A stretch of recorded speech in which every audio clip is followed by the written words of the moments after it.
Good evening, everyone. Welcome to the 12th biannual Gould Island Restoration Advisory Board meeting. I'm Rachel Leonardi with the Army Corps of Engineers. I'm the project manager for the Gould Island remediation project, and really glad to have everyone here today and see everyone who's still really engaged and interested in this project. This is our first meeting since October of 2024. We've had a couple of, the last meeting, October 2025, was canceled due to the government shutdown. And the meeting before that, which would have been June of 25, that was canceled due to no significant updates. So we're really happy to be providing this meeting and details about the execution project. Can you do the next slide, please? So before we get started, I just wanted to mention, I think we've already said, if you haven't signed in, please do. This is just a record of who's attended the RAB. If you are a RAB member, just check off that you are a RAB member so that we have that information. If you're interested in joining the RAB, please put your email address down and we can reach out to you about information on joining the RAB if that's something you're interested in doing. So just as a quick agenda for this meeting, we're going to first start with some administrative announcements from the Jamestown Community Co-Chair, Bill. Then we're going to proceed with a slideshow presentation. I will be giving an update on the project status, the remedial investigation, and the risk assessment that's ongoing. Then we'll open up the floor to discussions and public comments. So we do ask that anyone with public comment or just a general comment about this cleanup hold their comments until the end of the presentation, and we will be having a formal response to comments section of the meeting. When you do that, this meeting is being recorded and streamed on the Jamestown Town website. So we ask you to please go up to the podium and speak into the mic so that information can be recorded. After that, project update, public comment period, and then just closing thoughts. And I expect this meeting to run about an hour. About 20 minutes of presentation material, and then 40 minutes for comments. If it runs longer, it runs longer. We're here until the comments have been addressed. So, next, just starting off with some introductions, and then get to your comments, Bill. As I said, Rachel Leonardi, Army Corps of Engineers. I am the RAB co-chair, the leader of the RAB on the government side, and the project manager for the Gould Island Floods project. I'm joined by Amanda Martin, who's next to me here. She's the New England District Floods Program Manager. Also up on the podium here, we have Mr. Bill Keogh, who is the RAB Community Co-Chair. We have David Summers, who is the Vice Co-Chair, helping out with the co-chairs are your liaison to the public and the government. They help get these meetings set up, they help get the information distributed, and they're just your liaison with the government. Also on the podium we have Mr. Nicholas Nunes with RIDEM. He's been on the project since 2018, since it began, I think. Yep, for Rhode Island, the state of Rhode Island. And Jason is not here. Okay. Okay. We also have Jason McNames in the audience, if you want to raise your hand, also from the state of Rhode Island, RIDEM. I just wanted to, is there anyone else, government officials, who would like to introduce themselves? I don't see anybody, but if you want to raise your hand now. All right, then lastly we have representatives from Pruderi Associates.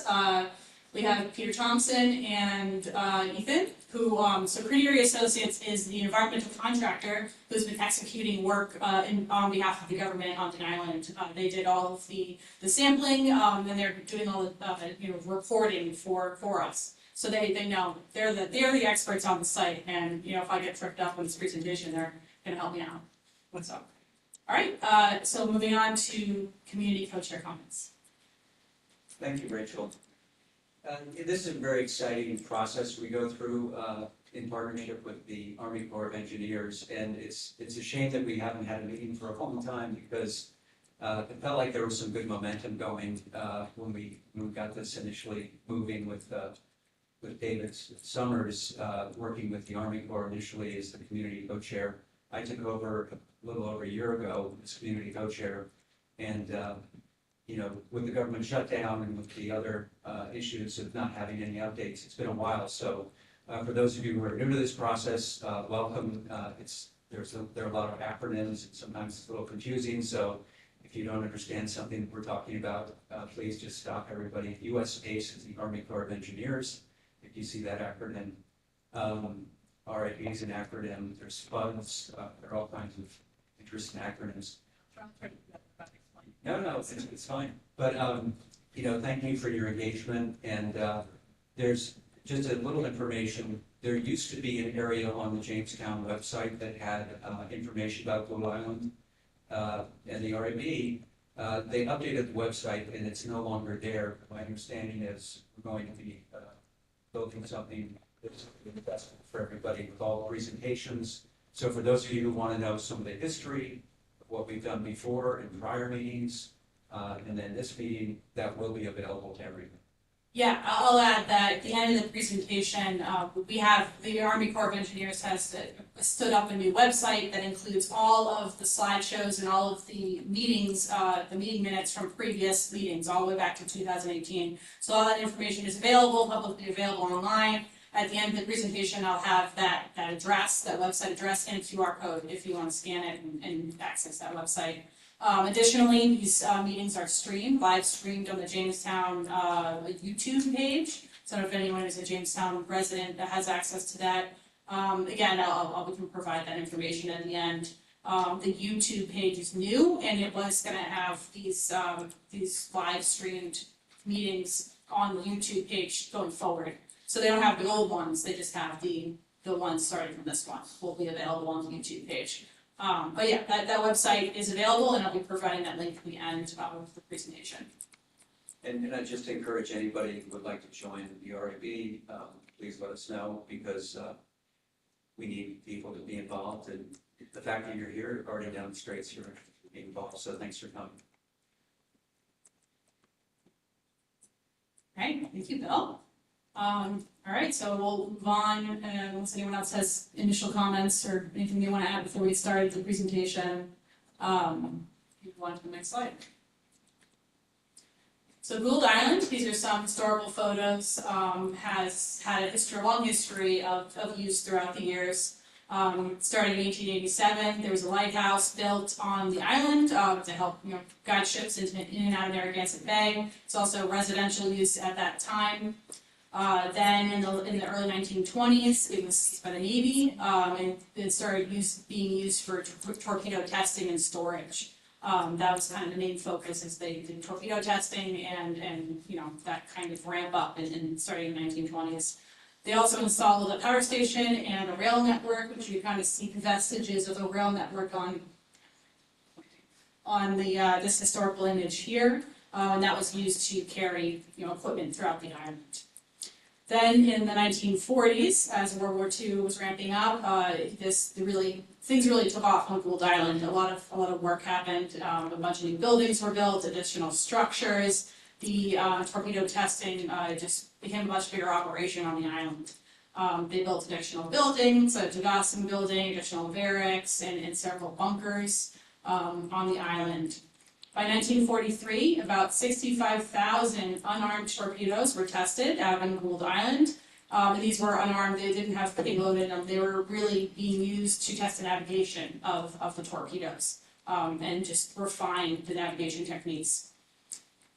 Then in the 1950s, the testing stopped on Gould Island. It was sent off-site to different contracting companies, and the island was no longer used for testing or really any uses from the government. Between 1975 and 1989, the parcels of land which we were interested in for this project were transferred to the state of Rhode Island and have been largely abandoned since then. The island is currently utilized as a wildlife refuge and is currently inaccessible during bird nesting season. Next slide. So that's all great. Why are we here?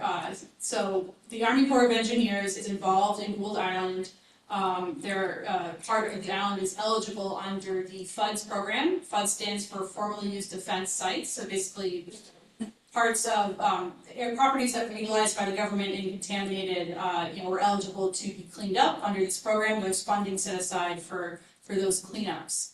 And we utilize the CERCLA process. CERCLA stands for Comprehensive Environmental Response Compensation and Liability Act. It's basically the law that allows us to do these cleanups, gives us the authority and the structure for how to do these types of cleanups. So the CERCLA process, this flow chart, if you've ever been to a meeting before, one of these meetings before, you've seen this flow chart. It's a bunch of different steps in the CERCLA process. We're currently in the remedial investigation phase, or RI phase, which you'll probably hear me say later in the presentation. This is where we go out to the island, we collect a bunch of data, we look at the former uses of the property and try to figure out where the contamination is and what the nature and extent of contamination is. Additionally, in this process, we do a risk assessment, which I'll be discussing in more detail later. This looks at different uses of the island and how people are exposed to the contaminated materials.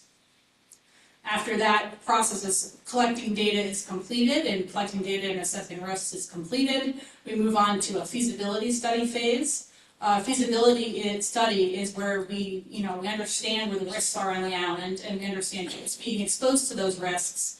We look at different methods of mitigating those risks. So we have, a bunch of different alternatives for how to mitigate those risks. We evaluate them for feasibility, implementability, and then after that analysis, we go into the proposed plan phase.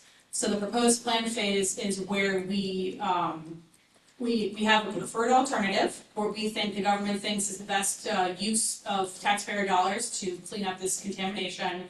And we propose that to the public. There's a large, extensive public comment period process where everyone can provide comments on our plan, and we can revise it as needed. The state is involved, and it's just a response period where we finalize that response action.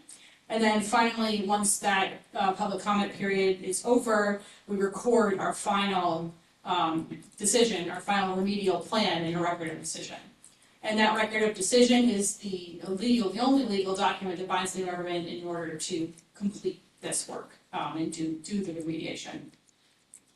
And then lastly, the last three boxes here are, once we have a decision, we go and implement it. We do design if needed, if there's some sort of cap that needs to be designed or, a structure that needs to be built in order to remediate, and then we complete the remedial action.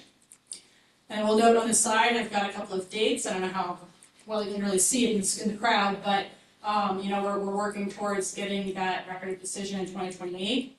And you'll see that the last three boxes have TBD, and that's because we're currently funded through the decision document. We have all the funding in place to complete that work, down to that flow chart, but we don't yet have funding for the design or the action process. So we can't get funding for those further phases until we complete the decision. That doesn't mean we're not going to get it. It just means that the timeline for the action is, we can't guarantee that until we try to get that funding.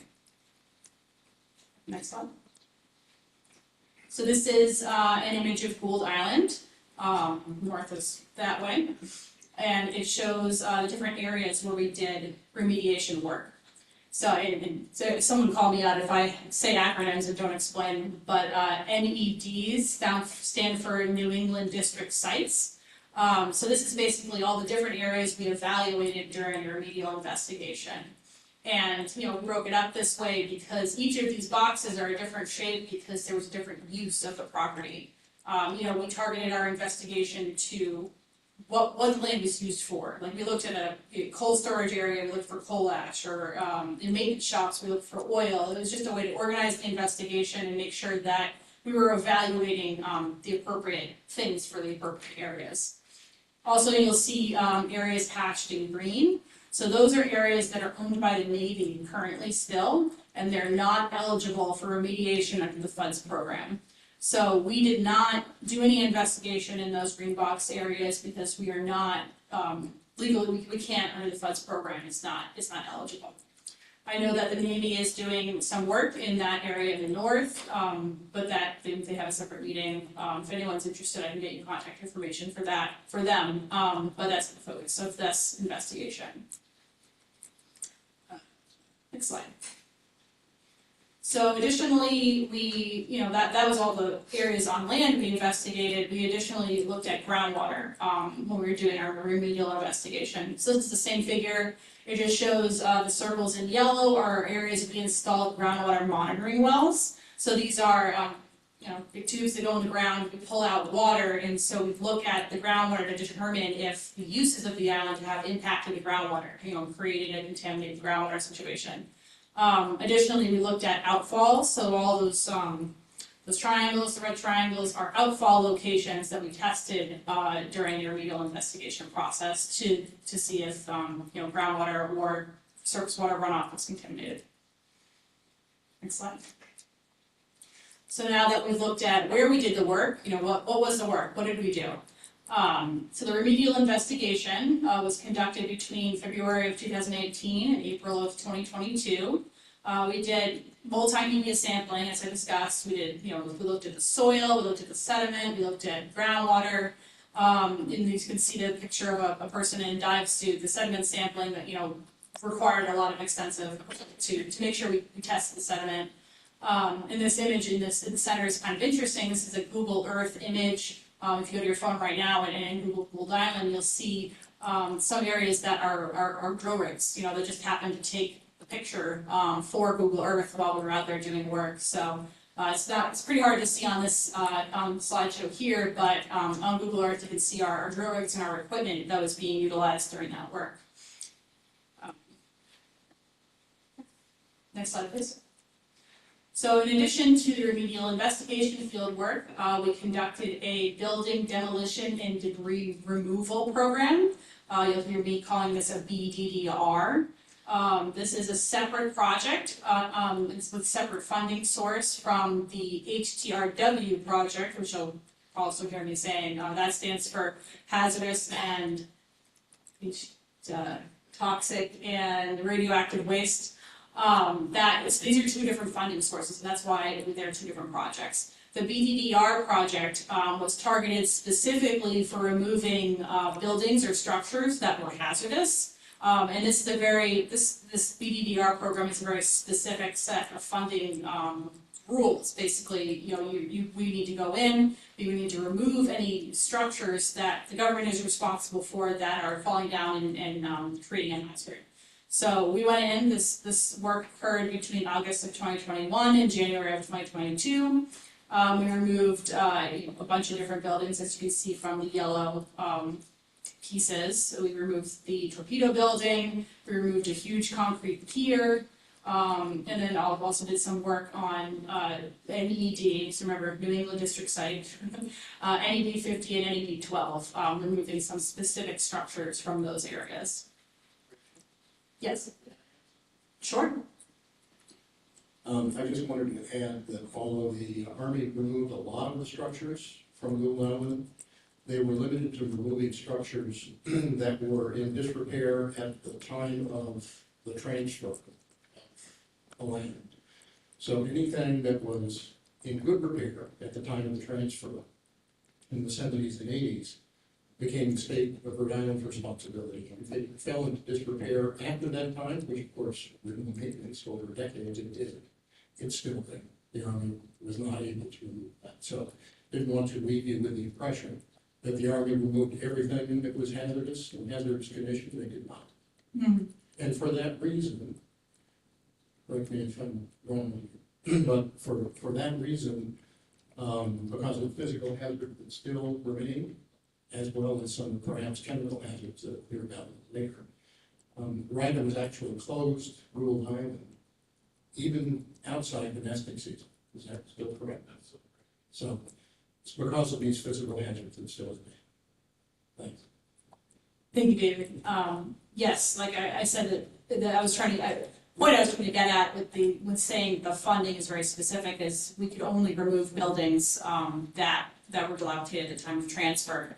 And that means some of these structures could not be removed because they weren't eligible for removal under the FUDS program, or the BDDR FUDS program.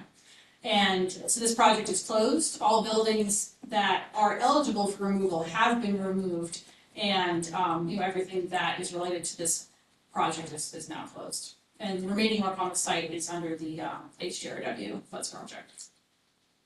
Next slide. So now that we've talked about the work, let's talk about some of the results. This is that same figure from before. You'll see that we have added a couple of circles. So the areas in black, which are really hard to see on this figure, I apologize, it's basically areas where you don't see a yellow circle, were areas that were investigated in the remedial investigation phase and found to have no contamination. So, we looked at the whole island. We looked at site-wide superficial soils, we looked at subsurface soils, and then we looked at these specific areas for, just making sure that there were no impacts related to historical use. And, a lot of them didn't have any impacts, which is great news. The areas in yellow are areas where we identified that there was contamination. Therefore, we had to proceed to a risk assessment. So a risk assessment is where we look at the contamination that exists on the site, and then we look at what is the site being used for. Sometimes in other sites you look at a residential user because there's a building that's a housing there, or you look at a construction user because it's a construction site. This is a very targeted investigation to the types of uses and the types of exposures that you have. So, we look at, ingestion or inhalation or dermal contact, depending on how people might impact and get exposed to these chemicals. So the areas in yellow, we did the appropriate risk assessment and we identified that there was no hazard. So, we evaluated that, if someone was exposed to this at a reasonable exposure rate, they would not have any adverse impacts to their health. So all those yellow areas were good. The only area that we identified risk, which I'll define that a little bit later, was NED 10. It's on the west, the bottom of the area here, and the adjacent sediment. So NED 10 is a salvage yard. I'll talk about it a lot later. And this area was used as a dump, a storage area, and we identified risk in this area based on our risk assessment. You'll also see two areas circled in blue. You can see that very well. These areas are NED 12 and NED 50. During the BDDR program, there were some building materials that were impacted by PCB, polychlorobiophenol. It's a type of contaminated oil, and they were left in place because they weren't eligible for removal under the BDDR program. These impacted building materials are not released to the environment. They're encased, they're in a temporary containment, and we'll be dealing with them when we go back to the island for the HDRW removal restoration project. So you'll see me saying, there's 3 sites being carried forward to the FS, and that's the one area where we identified risk, NED 10, and then these 2 areas where there's no risk, there's no exposure to the environment, it's just we have to pick up these building materials while we're out there. Sorry, quick question. So the yellow areas that you've identified here is not there, is that? Oh, yeah, sorry, if you wouldn't mind going to the mic so you can be captured. Thank you. My name is Mark Baker, just a resident here, please special. My question is, with the areas you've identified as in those yellow circled areas as not presenting an immediate hazard, to what level did you determine the lack of a hazard? Would that include, for example, continuous presence of humans, or could you, I didn't quite understand that. So the risk assessment, I'll talk about the parameters of the risk assessment a little bit later, were based on the reasonably anticipated future use of the island. And we looked at several receptors. The one that I'll mention later in the next couple slides from now is the recreational user is probably the most sensitive receptor that we evaluated. And we assumed that if someone would be using this island, they'd be walking around, touching soil. I don't know, Peter, do you want to have any more specific discussion about the risk assessment parameters? Well, just, I think it's important to remember that we received, the Army Corps received a letter from Ryden. And they said, please, we don't know what the future disposition of the deed is going to result in future use. There could be a future when there's unrestricted recreational access to the island. So what we did in the risk assessment is we evaluated for both a restricted access, i.e. no one's using it between April and August, and then unrestricted. And then we met, or through letters with Nick and Ryan, and discussed in prior meetings, the exposure parameters, which means an individual goes to the island, and he decides to camp at the same place for 30 years, 30 days a year, very conservative, but possible assumptions. So based on those durations of exposure to soil and these sort of things, the risk assessors calculate a lifetime increased risk for cancer or non-cancer risks. So it's a standard Superfund process, and it's very conservative. So these risks, when Rachel was saying that we didn't find risk at these locations, what she intends to mean is that we did not find an unacceptable risk, a risk that you would normally assume to be present in the rest of society for someone who used those sites very frequently over long duration. So it's a very conservative, very safe risk. I'd be out there in a heartbeat and be out there for 30 years and feel safe with these conclusions. But that's sort of the idea. Yeah, and some of that will also get answered later in the slides, about the risk. You know, we identified risk at NB10 based on these conditions and these assumptions that we put forth in the risk assessment, which are very conservative.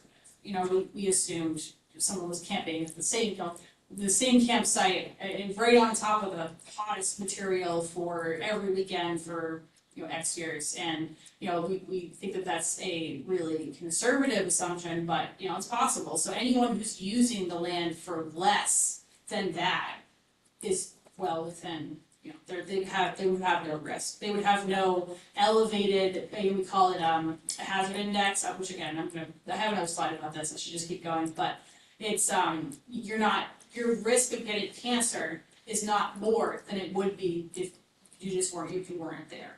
It's not an elevated risk of cancer or an elevated risk of other issues. Next slide. So here we are. All right, next slide. I already did this one. So just, you know, additional conclusions from the risk assessments. And again, I apologize for all the acronyms. HHRA stands for Human Health Risk Assessment. SLERA stands for Screening Level Ecological Risk Assessment. So we did the risk assessment in two parts. We looked at the human exposure and we looked at the ecological exposure for anyone that's not a human using the island. It's important that we, that's required that we look at both human use and ecological use. So as I said, the conclusions of the HHRA were that NEB10 and then NEB10's adjacent sediments showed this, excess life cancer risk, ELCR, that level, which was determined for this project, it has to be over 1 to the -4 to be considered, elevated than background, and we identified 1.2 for this unrestricted recreational visitor / overnight camper exposure scenario.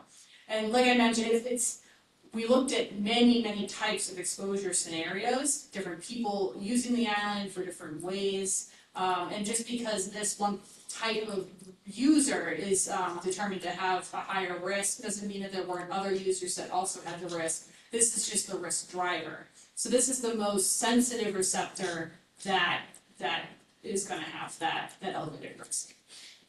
And then also, so like I said, it's between, we have the excess life cancer risk and we have the hazard index, which are two different things that we evaluate. So we're not just looking at cancer risk, we're also looking at the hazard index is elevated, just anything that's not cancer, basically.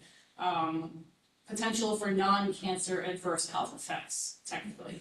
And that's just, because cancer is such a different, it is evaluated in different ways to make sure we don't lose the other non-cancer hazards. We're looking at everything. Yeah, and then as well as that recreational user, we identified the consumption of shellfish as basically a risky behavior. The hazard index of 6.4, it's just slightly higher than just using the island for camping. Yeah, and then also the soil on the site. So this is all, again, related to any B10 risks, elevated risks. And because we've identified this, as I'll discuss later, we're going to be remediating and making sure that these risks are eliminated so that it can be used safely. And then the other update we did, the screening level ecological risk assessment, a lot easier to understand. There's no ecological risk associated with island soils. So the ecological risk assessment was broken up into, looking at the soils on the island, looking at the subtidal sediments, and intertidal sediments. So there was no risks associated with, ecological uses based on the animals that and organisms that are currently utilizing the environment. Yeah, so. The other thing we did was groundwater. So that was all related to on land and in sediment risk assessment. We also looked at groundwater and human health risk assessment. So also groundwater showed no risk related to, so what we did is we looked at the tap water regional screening levels for residential use, even though residential use is not considered for Gould Island. The reason why we use this is that it's very conservative and there really isn't anything comparable for a recreational user.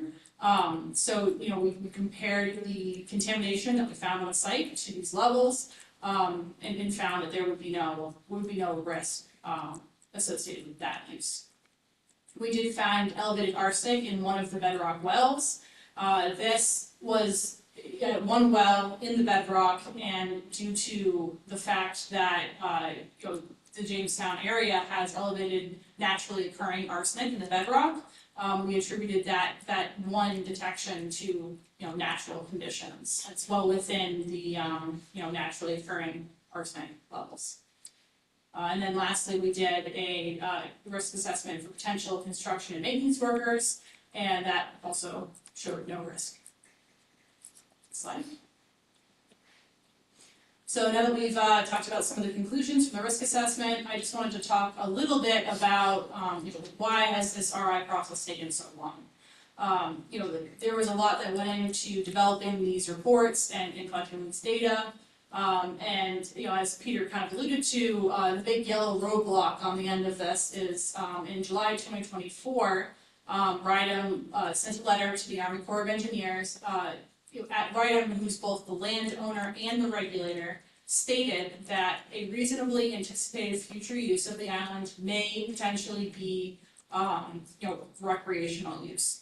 So, because the landowner stated that that's a reasonably anticipated future use, we were required to evaluate it in our risk assessment. And before that letter, we had almost finished the report with not looking at that, just looking at being a wildlife refuge, because that's what the deed says. So due to that change, which we evaluated and determined was appropriate to do, we had to rewrite the report, basically, go back to square one. We had to do more contracting. It just added a lot of time to have the contractor rewrite the document, revise it, rewrite. It wasn't just adding a section to the risk assessment, it was rerunning all of the numbers and redoing all the evaluation. It was a huge change, which was necessary because it's reasonable anticipated use and it's part of our mission to make sure we're evaluating all potential scenarios. It's required. So, we had to do it. Additionally, during that time, we had the October 2025 government shutdown, and this project is part of some of the projects that we weren't able to work on it during the shutdown. It was not allowed. We didn't have funding. So that put another few months, of unable to be working on the project. And then also during that time, we lost a bunch of staff, and then there was a lot of slow during that time. But we're, good news is we're back at it. We are currently in the review stage, the third to last, on this flow chart. EMCX, again, apologize for the acronyms. This is a USACE, Army Corps of Engineers, Center of Expertise. It's a separate, independent technical review that we do on documents before they're released to the public, or public review or state review. So these folks are reviewing our document, making sure we have all our ducks in a row. And once we respond to their comments, we actually receive comments back from them. So we're most of the way through the process. We'll respond to their comments, revise the document as needed. And then the next step of the review process is it will go to the state, RIDEM to review, and also the RAB, this Restoration Advisory Board.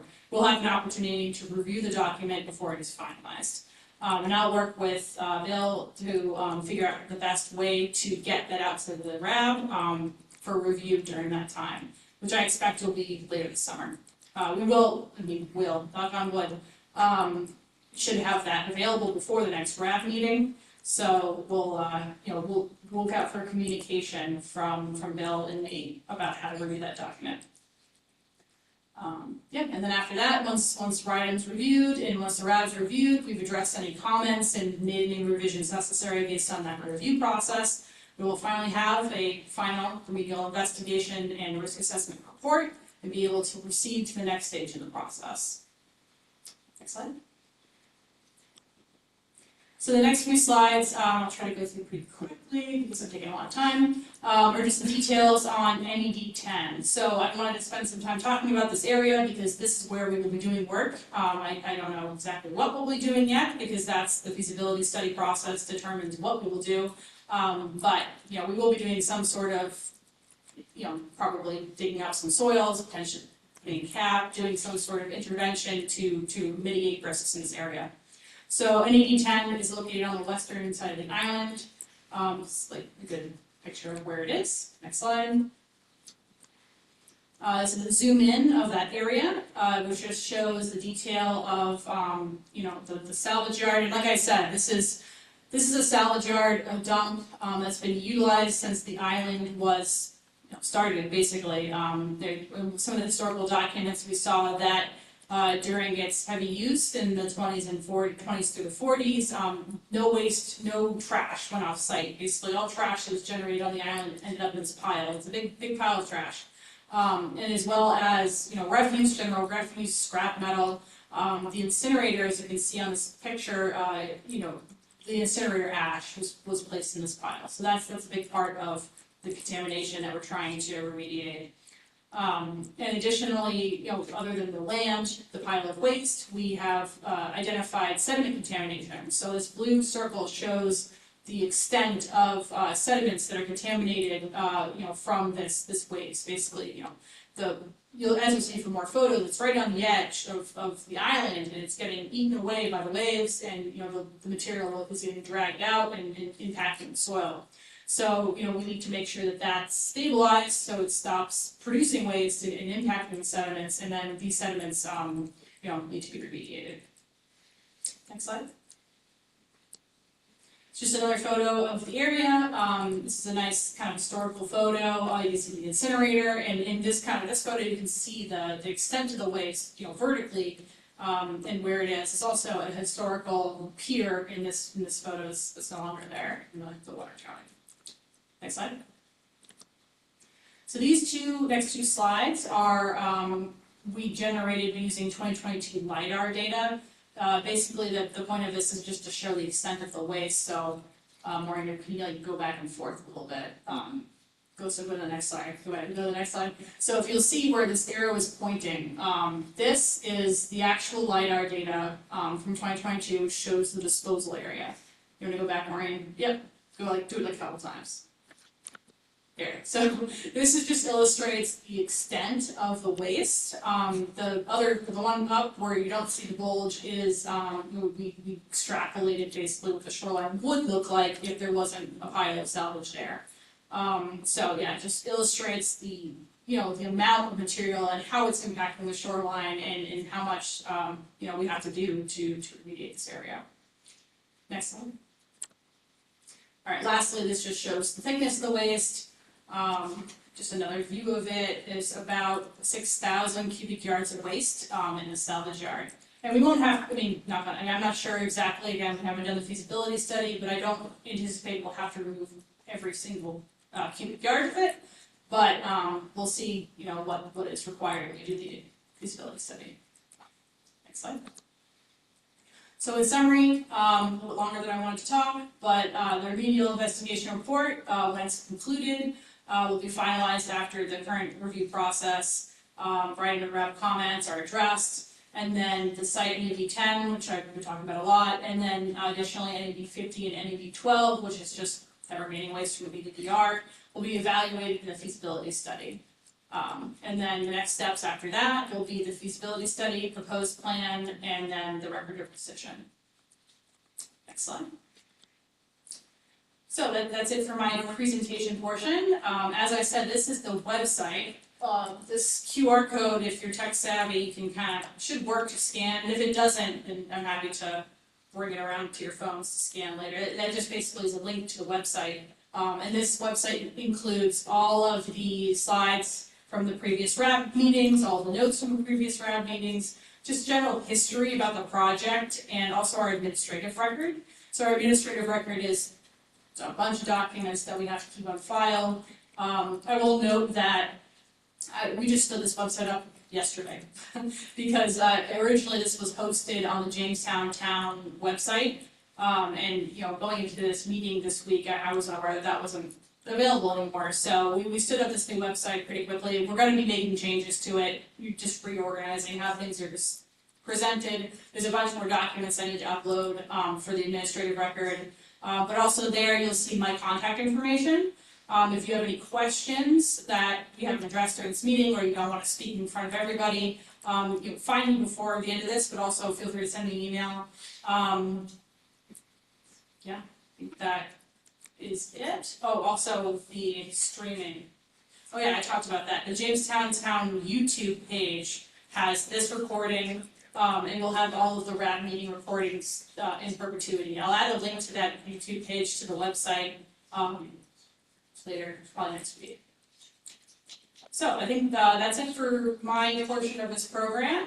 If you would like to have a comment, please proceed to the podium. I think that the mic is on. Whoever gets up there first, tap, tap, tap, just to see if it's on. Before we get to that, is there anyone else in the podium that wants to make comments or have any questions or statements? Okay, thank you. Feel free to ask us questions.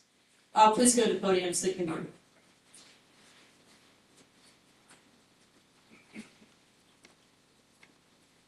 And state your name for the. My name's Chris Powell, Thank you. former chair of the Conservation Commission here, worked for DEM for 33 years, 5 years actually, worked with Fish and Wildlife.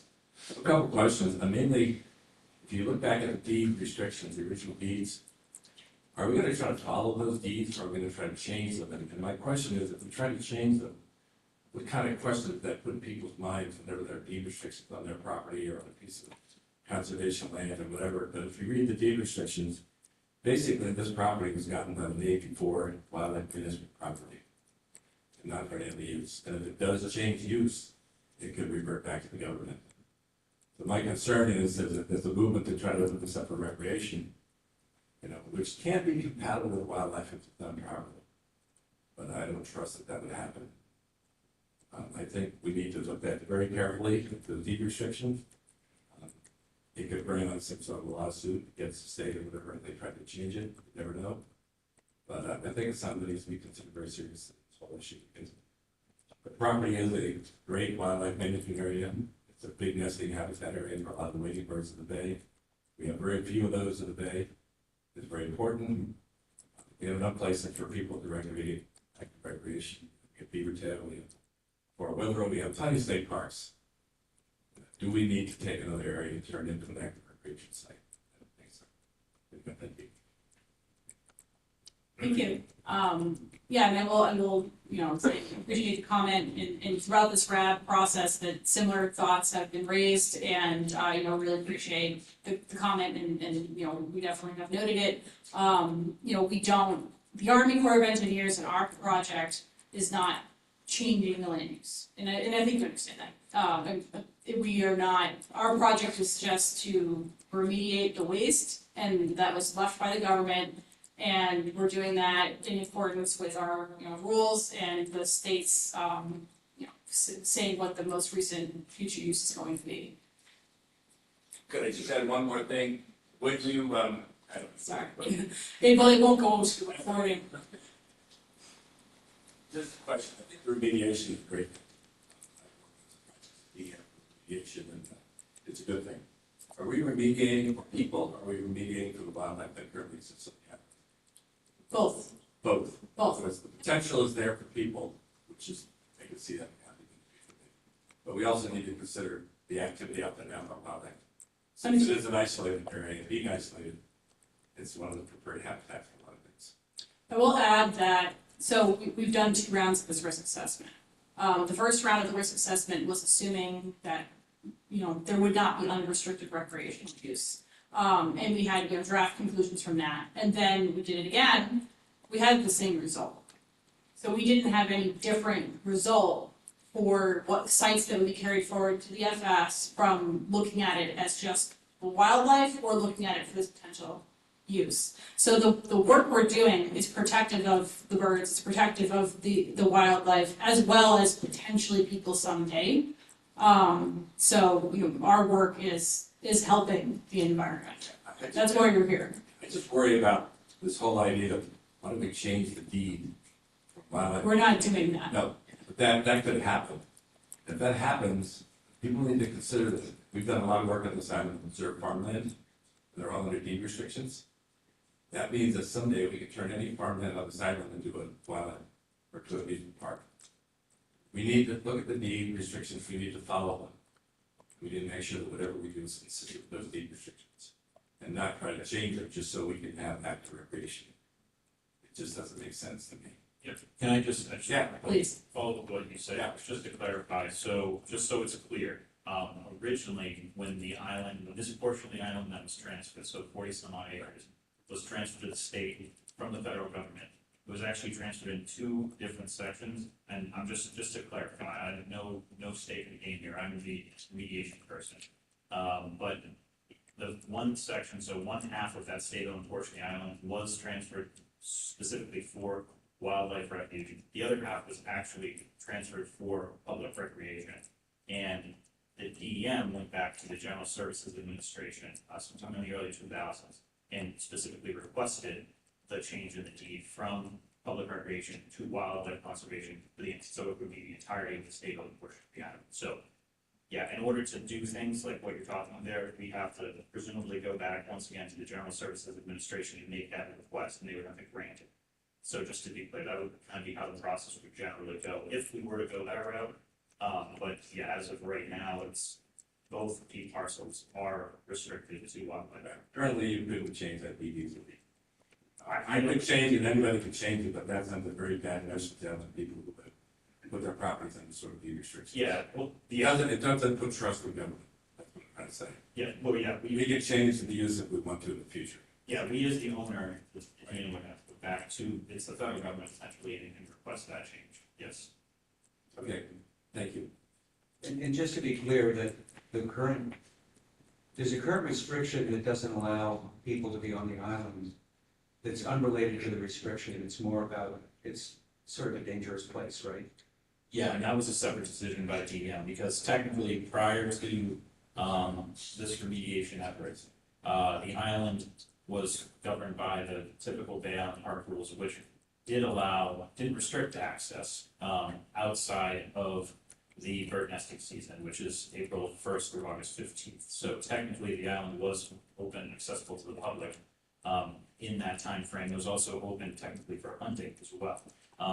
However, if you went out to the island prior to when the Army Corps went out there, you probably wouldn't have got very far. It was heavily overgrown, difficult to get around. But since the Army Corps actually went out and started this investigation process, they cleared and exposed all the pre-existing roads, which are in very good shape. So now it's literally a walk in the park if you land on the south end to just, effectively walk around the island. And a bunch of these areas that previously might have been less accessible were much more accessible, and there's physical hazards, I think, as David alluded to it earlier, as well as some of the environmental hazards that we're now more aware of as well. So the GM made that decision to effectively close the island to the public while this process plays out. So that's technically where things stand right now. So that's maybe something to clarify as well. Even when it was wildlife, when it was restricted for wildlife refuge, it was still accessible to the public outside of the bird nesting season. So it's not like it's one or the other. There was always a balance before. And so I think where the concern was raised now is if it was opened up during the bird nesting season. And that's not something that the department's made a decision on at this current time, but we have committed to a master planning process, which I might ask Tap Jason to speak to later if there's any questions specifically to that. But we have committed to doing that for the island to solicit input from obviously all stakeholders and determine the best path forward for Gould post remediation. Bob Wayman, Chair of Jamestown Conservation Commission. My question really is around the remediation process and what steps are you going to take to protect the existing wildlife that is there currently, in particular the nesting birds that are there during that remediation process. So the feasibility study that I mentioned is where we will evaluate those things. I don't have an answer now because we haven't started that process. The feasibility study is where we look at all the different alternatives and any issues or barriers to implementing them. So that is something that we plan to evaluate and make sure that we're doing our work in accordance with making sure that the island is safe. I don't think that we will be doing any work within bird nesting season. So I don't have a specific answer because we're going to be evaluating that. But during that process, we'll have a lot more to say in these meetings. Yeah, that's fine. I just want to make sure it's It is. Thank you. Yeah, and also as part of this, all the investigation that was done to date was done outside of bird nesting season restrictions. We did sometimes give like a week or two into the start for just like minimally invasive things. It was just people going in and grabbing a sample, but yeah, we've definitely tried. And the Army Corps has been very good about that, working around that nesting restrictions to date when it came to investigations. So no drill rigs out there. Although sometimes the geese did come a little early. We try to be pretty good about that overall. Yep, great. Hi, everybody. My name is Sarah. I'm with the Audubon Society of Rhode Island. I appreciate your time and dedication on this project, and I understand that you're here solely for cleanup, not necessarily some of these other details that my organization might be worried about, but we definitely agree with Chris Powell that it should maintain as a wildlife refuge and under recreation, just for the record. And I just have a couple of questions that relate to some of the stats that you put up, or some of the information you put up about the data collection. So I'm curious about that NED 10. You said that you had 2 different risk assessments take place. One was for wildlife, and then later one was for humans. And I'm wondering what the metrics were for wildlife. Did you have somebody that you consulted with that kind of confirmed yes or no, this would be negatively influence the wildlife, or do you have values that you use to kind of associate with that? I'm just kind of curious more about that process. Yeah, go ahead, Peter. The ecological work that was done was standard screening level ecological. Is it working okay? No. No? The red button's on, is that? Should I swallow something? I good? Okay. I am hungry. So I got a bad one. I'll just be loud. The process that's used is the standard screening level ecological risk assessment. And it was conducted by Tetra Tech, by their biologists.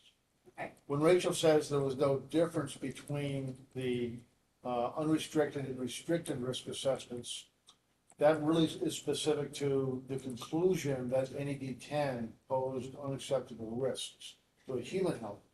But by having additional people on the island, it doesn't affect the screening level ecological risk assessment, which is really based upon ecological screening values in comparison to chemistry that's available from all of the sampling. And in conjunction with that, looking at compounds which will bioaccumulate, BSAF evaluation for blue mussels, this sort of thing. So it was a typical screening level ecological risk assessment, and the conclusion was there was probably risk associated with the sediments right adjacent to NED 10, which is a disposal area. And a big component of that disposal area, or a component of it, is the bottom ash from the incinerator.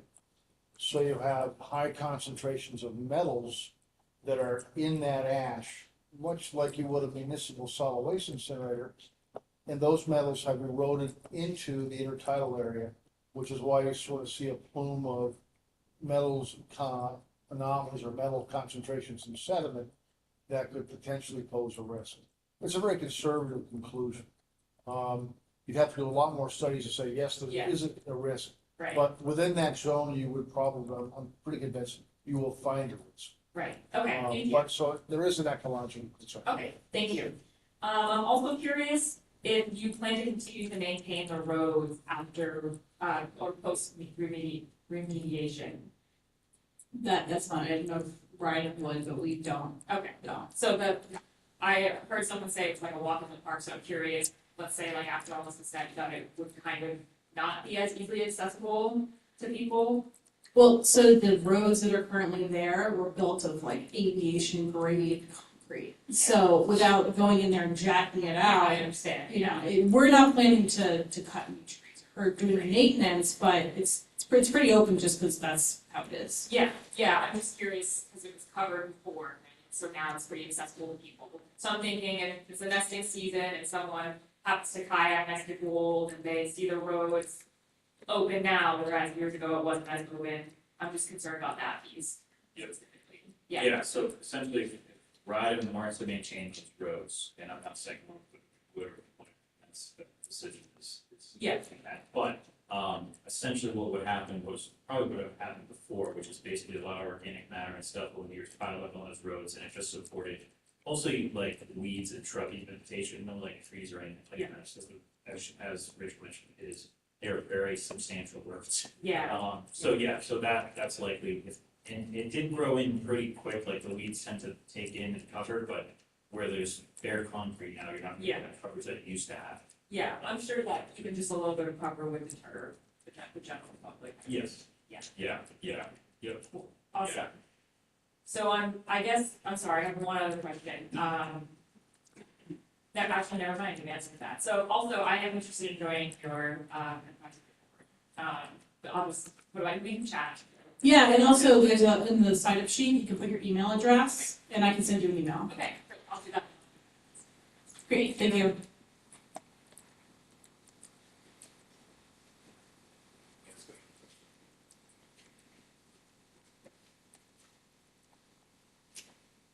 Exactly. People that know me know I have a lot of questions.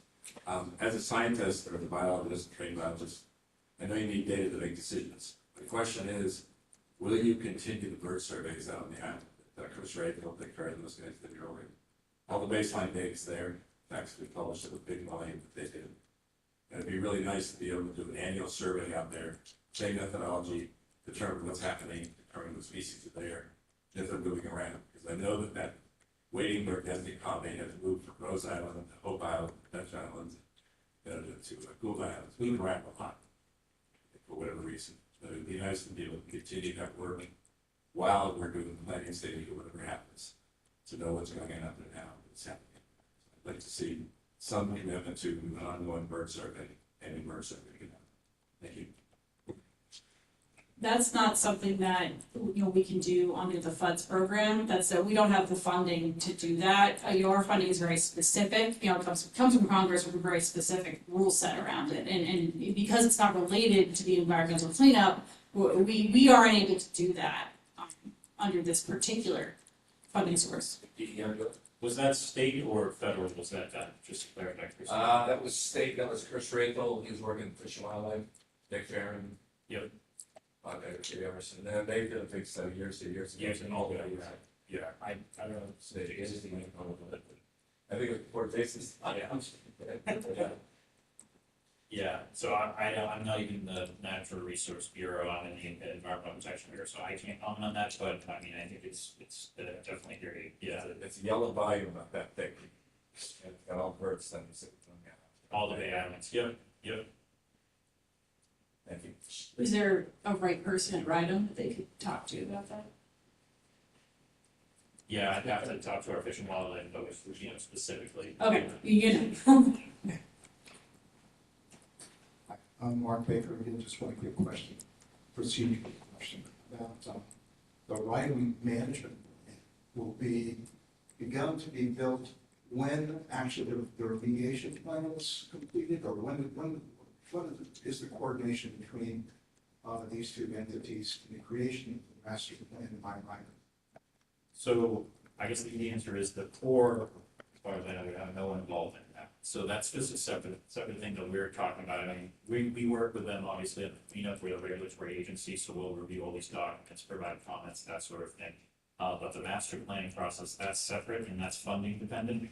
But that's handled, totally separately from this process. It's not necessarily tied to it, but obviously we wouldn't go forward with any action or anything like that as far as, going out and, let's say it was gonna be camping or something like that. We'd go out and implement anything like that before the time is cleaned up. So the cleanup ultimately will probably determine the timeline of what would happen out there, if anything were to happen, or if it just were to remain, then not so much.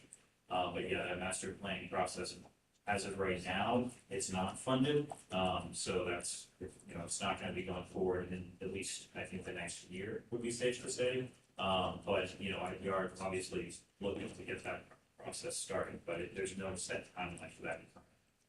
So when funding is being sought, state legislation, That's a statement, yes. so you would begin that when funding is authorized By the legislature, yeah, and as part of the DEM approved budget. Okay. Yep. Thank you very much. And just to be clear, this is a very specific project around the cleanup. And sadly, when they're done, we're not going to be seeing Rachel anymore. Or her colleagues, they're out, and this is, I think, maybe relates a little bit to the future use question. Well, we understand that we've got this current restriction. We still have, potential human use, even with the restriction. And we don't know what's going to happen in that planning process. We have no idea. But when the federal government's gone, they're gone. And they're sort of washing their hands. So we're really lucky to have them here for everything they've done and that they're going to do. But when they're finished, they're handing the keys back to us, and it's Rhode Island. So anything that takes place beyond that is not the federal government, it's Rhode Island. So, it's a clean break. Rhode Island's involved now because we're the client, but once they've delivered, it's back to us.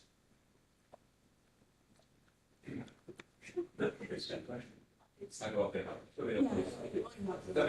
I was talking about funding, but we're washing our hands because we're not, CARES, USAID has a very specific set of funding rules, and we have to use that funding for what it's for, and it's, we can't, it's not that we don't want to be involved, it's just we have to do what, our funding is available for, and that's all we can do.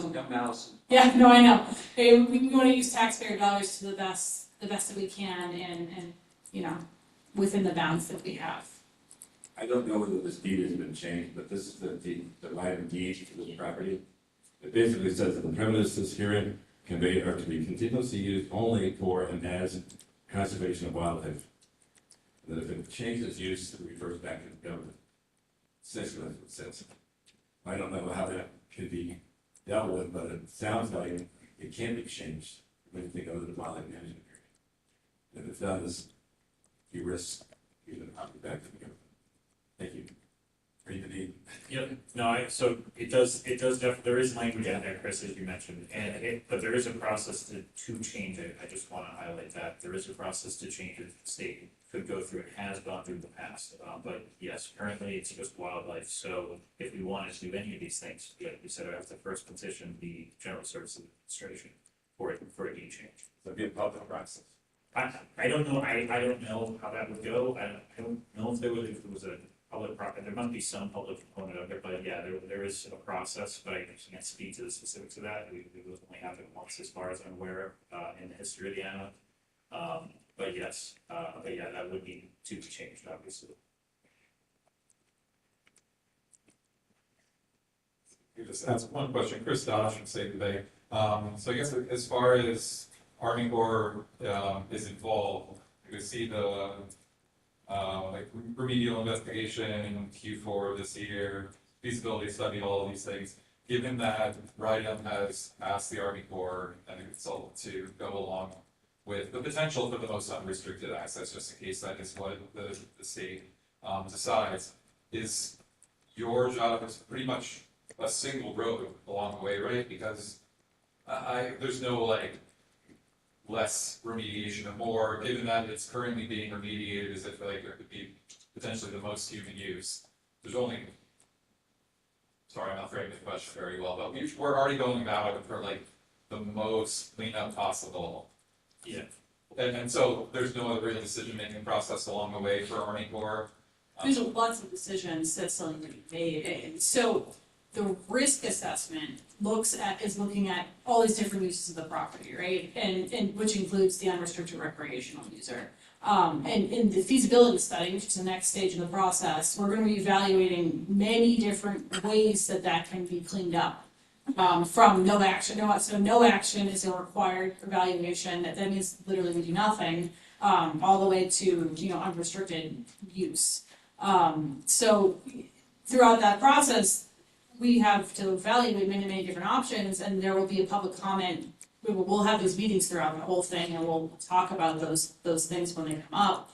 But also, our proposed alternative will be, available for public comment. So our solution is protective of both human health and the environment. I wouldn't say there's like a more clean. Yeah, well, I guess I'm wondering, like, if one of the alternatives is no action, how is that in line with like potential human use if we're saying this intent is like poses some risk to human use? Yeah. Would it be like just bordering it off completely or something like that? Yeah, we're required. I think it was on. Just put your fat face closer. I'm Amanda Martin, that's program manager. We are required to evaluate the code of action alternative in the feasibility study, but when there is a risk, we most likely are not going to choose that because we need to do some cleanup to eliminate that risk. So I think it's highly unlikely that we would choose that alternative. Okay, but it still has to be investigated. It still has to be evaluated. Cool, thank you. So one more thing, Chris. Yeah. The correct me if I'm wrong here, the Army made the decision based on RIDEM's letter request in 24 Right. to raise the level of sensitivity of their analysis to include unrestricted human access for recreation. That's not, that decision is done. They're not going back, no matter what happens in the future. They're not going to say, oh, now we're just going to fall back and clean up for wildlife. Was that your question? No, I guess I was just wondering like how many paths there are potentially forward that might make this a pretty straightforward process over the next few years, or like not so straightforward if given that we're already basically remediating for like the most possible human use. The target for remediation is the most conservative for human public, Yeah. public recreation access. That decision is done. How they achieve the acceptable level of remediation is still what they're talking about, which path they're going to do. So the method, not the target, but the method for achieving the target is still to be decided. Yeah, and I'll also add that, like I said before, there was still risk. We didn't evaluate this unrestricted recreational user. So even if we hadn't included that, we would still be doing work. We would still be evaluating these alternatives. So, I mean, we may have even ended up at the same place. It's protective of both human health and the environment. And just because we added that alternative doesn't mean that we wouldn't have been able to clean up anyway. Thank you.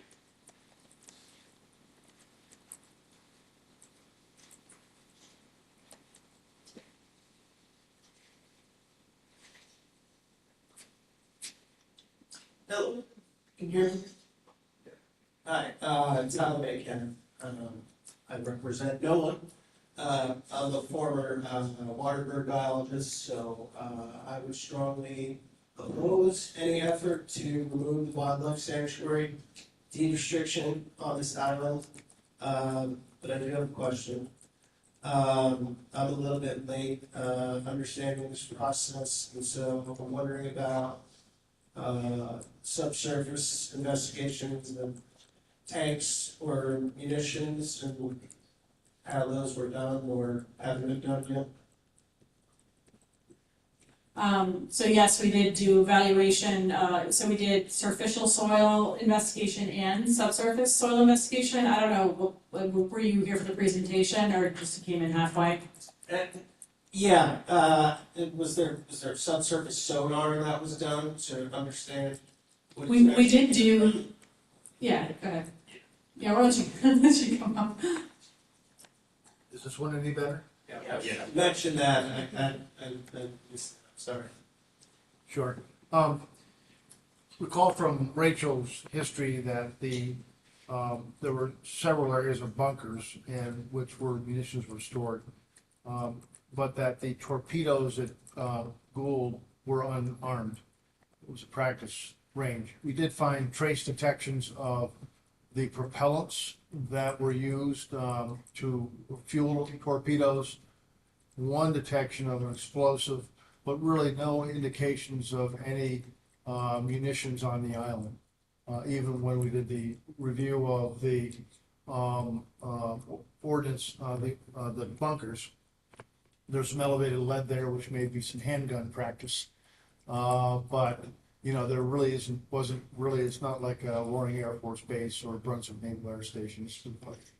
But the investigations, you know, are, you know, standard and traditional. I wouldn't say traditional, but comprehensive state of practice investigations for surface soils to evaluate the concentrations that someone might be exposed to within a certain area of soil, as well as doing deeper borings. And yes, we did do subsurface geophysics for looking for USTs and things like that, as well as seismic surveys to look for the depth of bedrock, faults and structures and things like that.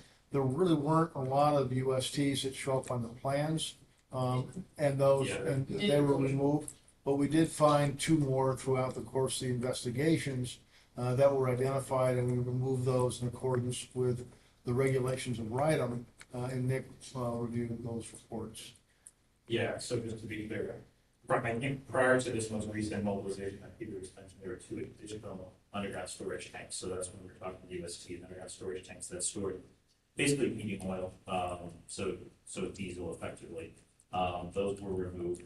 But there was also in the past, I don't remember the exact date, but there was another, during an earlier Marine Corps mobilization, there was also, I think, another tank that was at least identified and maybe removed. So yeah, basically from what we know and from all the existing engineering plans, which they're pretty well detailed for this island, you know, there should be no existing USTs out there. On the northern end of the island, there was a significant amount of USTs, but that's the Navy-owned portion, but those were used for basically the power plant up there. So they had significant fuel storage up there. That was a much bigger issue. But that northern piece of the island is still owned by the Navy. That's being cleaned up under the Superfund process. But there were substantial UST through that. Okay, thanks for clarifying. Appreciate it.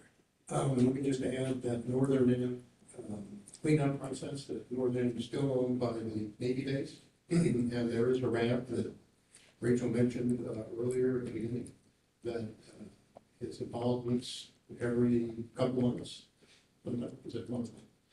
Bi-monthly, thank you. That's involved with all of the cleanup on the Navy base, including the Northern End. So if you're interested in what's going on there, that's the place to go for that.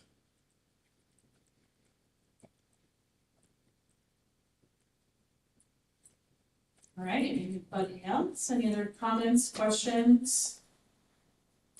Thank you. Thank you. All right, if there's nothing further, we'll conclude this RAB. Our next meeting is scheduled for October of this year. Fingers crossed that we have funding. Yeah, thank you so much for your time. I will be sticking around if you have any questions you want to speak offline. I'm happy to help. Thank you for your time.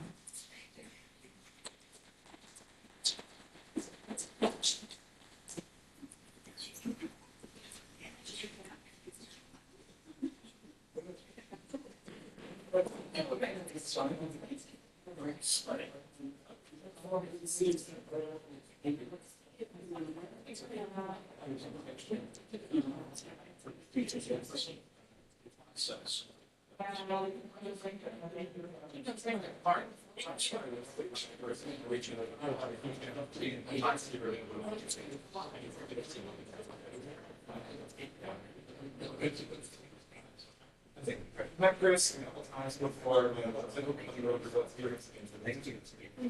It's a big person, I'm for really trust them.